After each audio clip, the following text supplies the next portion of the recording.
I'd like to talk about fuel consumption, trip planning. The days are long gone when we can just go out on a trip and run out of fuel and expect somebody to rescue us. We're exposing ourselves to the dangers and we don't need to do that. Things have to change. And to do that, we must plan our trips, plan our journey before we go. Have a think about the distance we've got to travel. Now, straight away we come in and say, how much fuel per hour do we want?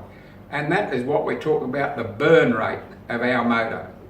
What I want you to do is not look up manufacturer specifications and get all complicated with varying degrees of accuracy in any case. I just want you to get your boat, fill it right up to the brim with fuel, take it boating, say, for 2 hours, drive that boat the way you drive, not the way somebody else tells you to drive, but the way you drive that boat. If you're a bit lead-footed, so be it, but drive it your way.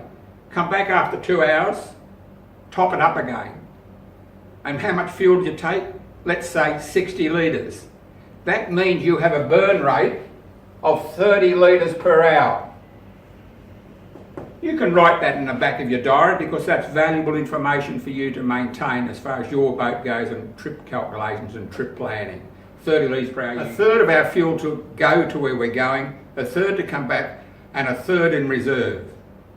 Why do we want that third in reserve? What's that all about? We want to stop ourselves from running out of fuel, and this is why. With the wind blowing against the tide, for example, the waves increase in height, we can't get the boat up on the plane. The boat is now operating in semi-displacement mode, using a lot more fuel. That 30% has got to carry that. That's what it's there for. You might have went over last week and used so much fuel, and you had 3 people in your boat. You go this week, and lo and behold, you've still got 3 people, but they're heavier people. They're a lot more weight in your boat. You will use more fuel. That 30% margin is to cover those contingencies. That's what that's about.